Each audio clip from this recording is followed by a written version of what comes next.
ఇక వివరాల్లోకి వెళ్తే వాష్ ఇన్నోవేషన్ హబ్ లోగోను రాష్ట్ర ఐటీ పురపాలక శాఖల మంత్రి కేటీఆర్ ఆవిష్కరించారు.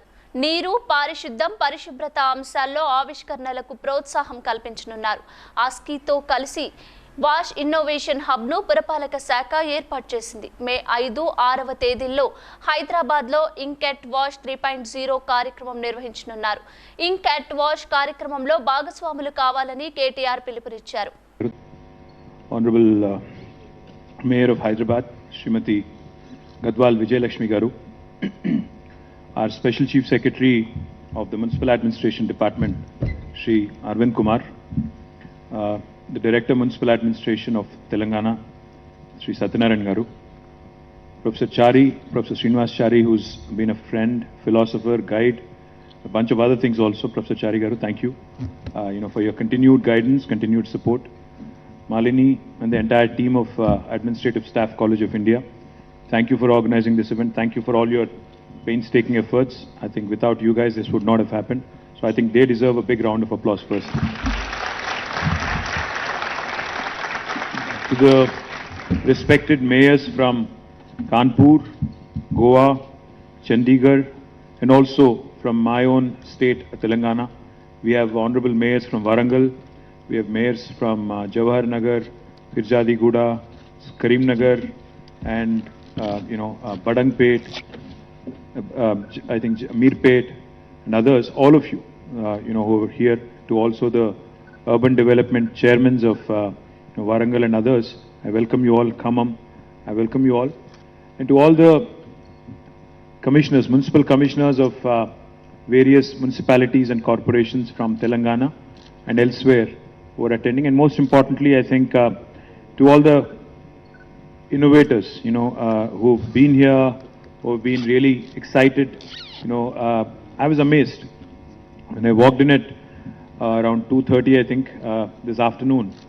I was really impressed, really amazed with the kind of range of products, the kind of range of innovations that you guys have showcased here at the innovation and new knowledge in water, sanitation and hygiene that has been organized in Hyderabad. I compliment all of you, and I think you guys, more than anybody else, deserve a huge round of applause.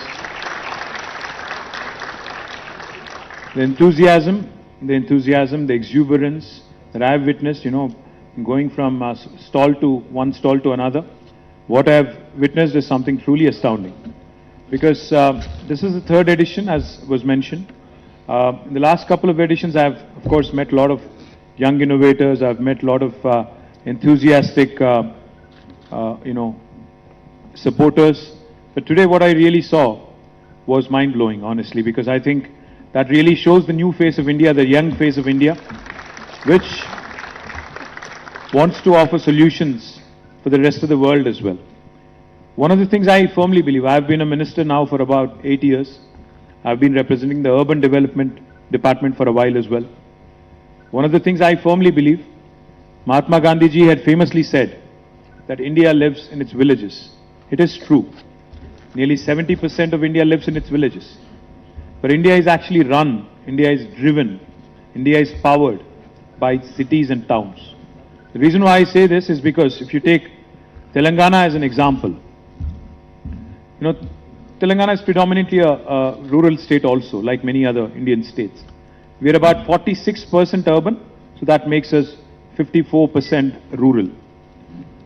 But the fact is, a city like Hyderabad, which is our capital city, with about 1/4 of our population residing here, is contributing nearly to 45 to 50% of our gross state domestic product, the GSDP.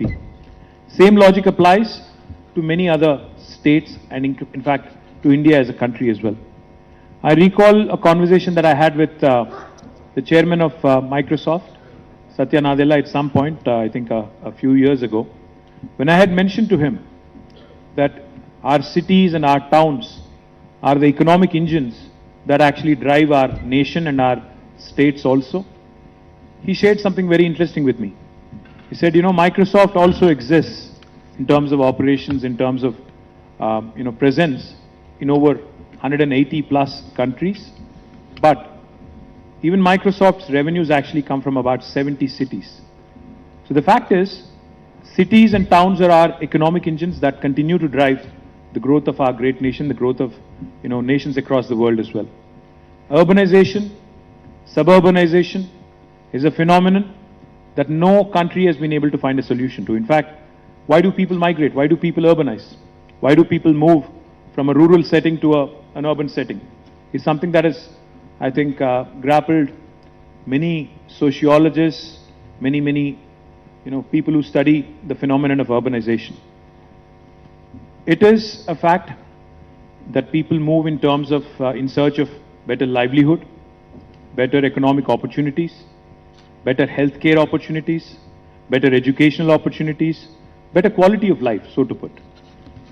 But it is also a fact that the next 50 years will possibly see more urbanization than ever in the history of mankind. So therefore, the challenges, that typically come along with rapid urbanization, crumbling urban infrastructure, the environment and ecology taking a huge toll, is something that every government across the world is now having to come to terms with and having to have a plan to deal with. When COVID hit us in 2020 March, the first 2 or 3 months when we were all under, an unprecedented, never in the history of mankind kind of a situation, a lockdown, which none of us possibly had ever envisioned.